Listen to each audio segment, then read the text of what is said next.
क्यों सब कुछ जला डालती है आग? कैसे मिला श्राप? वेद पुराणों से जानिए अग्निदेव की कथा। साल था 2018। तत्कालीन विदेश मंत्री सुषमा स्वराज उस वक्त अजरबैजान की राजधानी बाकू पहुंची थी। उस दौरान उनकी एक तस्वीर काफ़ी चर्चा में रही। तस्वीर में एक मंदिर की थी। एक मुस्लिम देश में मंदिर की मौजूदगी वैसे भी आश्चर्य में डालने वाली बात थी, जिस पर मंदिर के एक शिलालेख पर श्री गणेशाय नमः के साथ साथ श्री ज्वाला जी भी लिखा था। अज़रबैजान में स्थित यह मंदिर आतिशगाह या आतिशदाह कहलाता है। हिंदी में कहे तो ज्वाला जी मंदिर। इस मंदिर में अग्नि के महत्व बताने वाले मंत्र लिखे हैं। 17वीं सदी तक का इतिहास समेटे इस मंदिर में कभी लोग सामूहिक रूप से जुटते रहे होंगे और अग्नि की पूजा के तौर पर कोई उत्सव मनाते रहे होंगे। जब सीता की परीक्षा में सामने आए अग्निदेव, इसके बाद रामचरितमानस में अग्नि के स्वरूप का मानवीय रूप में सामने आने का वर्णन सीता की अग्नि परीक्षा वाले प्रसंग में मिलता है। रावण के वध के बाद सीता को राम के पास लाया जाता है। तब वह अपनी असली सीता को वापस पाने के लिए अग्नि परीक्षा की बात कहते हैं। यहाँ कहानी में लिखा गया है कि राम ने सीता हरण से पहले ही असली सीता को अग्निदेव को सौंप दिया था और छाया सीता को साथ रखा था ताकि असली सीता का किसी भी तरह से लंका में प्रवेश ना हो सके। इसके पीछे की कथा कही जाती है। असली सीता खुद लक्ष्मी और सौभाग्य का स्वरूप थी। अगर सीता किसी भी तरह लंका में प्रवेश कर जाती तो वहां सौभाग्य आ जाता और फिर लंका का नाश कभी नहीं हो पाता। ऐसे में राम ने असली सीता को अग्नि के पास छुपा दिया था। इसके बाद सीता जी प्रचंड आग में प्रवेश कर जाती हैं और फिर आग की लपटें आकाश तक उठने लगती हैं। इस अग्नि में जितने भी लौकिक कलंक थे वे सब जल गए और इसी बीच कोई जान नहीं पाया कि छाया सीता भी जल गई और उनकी जगह असली सीता प्रकट हो गई। उनके सामने आते ही आग भी ठंडी होकर घटने लगी। इसके बाद खुद अग्निदेवता मानव रूप में प्रकट हुए। वह सीता का हाथ पकड़कर श्री राम के पास ले गए और उनका हाथ उसी तरह राम के हाथ में थमा दिया जैसे कि पिता कन्यादान करता है, जैसे जनक ने सीता का विवाह किया था और जैसे एक समय में क्षीर सागर ने विष्णु के साथ लक्ष्मी जी का विवाह किया था।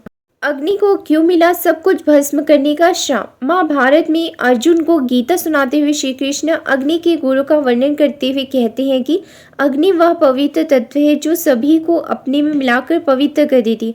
अग्नि को ये जला डालने वाला गुण भी उस एक श्राप की वजह से मिला है। अग्नि पुराण की इस प्रसंग को ऋषि शौनक महाभारत के ही आदि पर्व में सुनाते हैं। इस कथा के अनुसार महर्षि भृगु का विवाह उल्मेगा से हुआ था।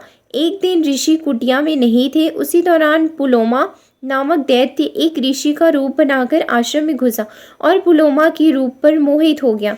पहले कभी पुलोमा के पिता ने बचपन में ऐसा कहा था कि वह पुलोमा की शादी पुलोमा दैत्य से ही कर देंगे, लेकिन जब पुलोमा बड़ी हुई तो उन्होंने भृगु ऋषि से विवाह कर दिया। पुलोमा की कुटिया के आगे अग्निहोत्र की आग जल रही थी।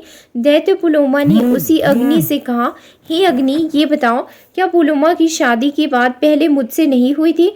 कहो, नहीं तो मैं श्राप दे दूंगा। दैत्य पुलोमा के ऐसा कहने पर अग्नि ने कहा कि हाँ, ये सच है कि पहले पुलोमा की शादी के बाद तुमसे हुई थी, लेकिन ऋषि भृगु के साथ वैदिक रीति से इसका विवाह हुआ है, इसलिए अब यह उसकी पत्नी है। अग्नि के इतना कहने के बावजूद पुलोमा दैत्य ने ऋषि पत्नी पुलोमा का अपहरण कर लिया।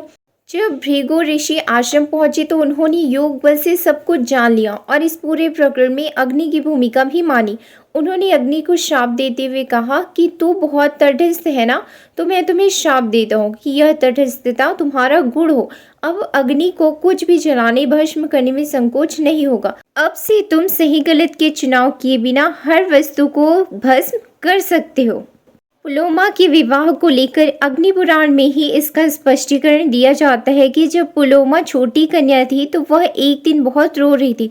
उसके पिता ने उन्हें चुप कराने के लिए कह दिया कि चुप हो जाओ, नहीं तो पुलोमा दैत्य से ही तुम्हारा विवाह कर दूंगा, फिर वह तुम्हें ले जाएगा। पुलोमा ने इस बात को अपने लिए विवाह का वचन मान लिया। इसलिए कहा जाता है कि बच्चों से या कभी भी कुछ बोलने से पहले बहुत सोच विचार कर बोलना चाहिए। कैसे उत्पन्न हुई अग्नि? इस श्राप के बाद अग्नि बहुत विचलित हुआ और एक गुफा में जाकर छिप गया। अग्नि के लोप हो जाने के कारण वह एक तरह से ऊर्जा का ही लोप हो गया। चारों तरफ अग्नि की खोज शुरू हुई। ब्रह्मा की एक पुत्र ऋषि अंगिरा को यह कार्य सौंपा गया। वह उन्हें हर तरफ खोजते हुए उसी गुफा में पहुंचे जहां अग्नि था। उन्हें ऊष्मा का अनुभव हुआ तो वह अग्निदेव के सामने आने की प्रार्थना करने लगे, लेकिन अग्नि ने उनकी पुकार नहीं सुनी। अब अंगिरा ऋषि ने शमी वृक्ष की 2 लकड़ियों को लेकर आपस में रगड़ना शुरू किया। उसके घर्षण से अग्नि उत्पन्न हो गई और अग्निदेव को सामने आना ही पड़ा। तब अग्निदेव ने अंगिरा ऋषि को वरदान देकर कहा कि वैसे तो मैं हर तत्व में ऊर्जा के रूप में मौजूद हूँ, लेकिन तुमने मुझे घर्षण से उत्पन्न किया है, इसलिए अब मैं तुम्हारा पुत्र भी कहलाऊंगा। हमारे भारत में जहाँ अग्निदेव हो वहाँ किसी भी तरीके का गलत कार्य नहीं किया जाता। जैसे अगर आप कहीं मूत्र का त्याग कर रहे हैं तो अगर वहाँ अग्नि है तो वहाँ नहीं कर सकते। अगर आप ऐसा करते हैं तो आपको बहुत सी हानि हो सकती है। हे गाइस, ये थे अग्निदेव के बारे में और अग्निदेव को मिले श्राप के बारे में। हे गाइस, ये वीडियो आपको अच्छा लगा हो तो लाइक करना मत भूलिएगा और ऐसे इंटरेस्टिंग वीडियो के लिए like, subscribe and share. Thank you.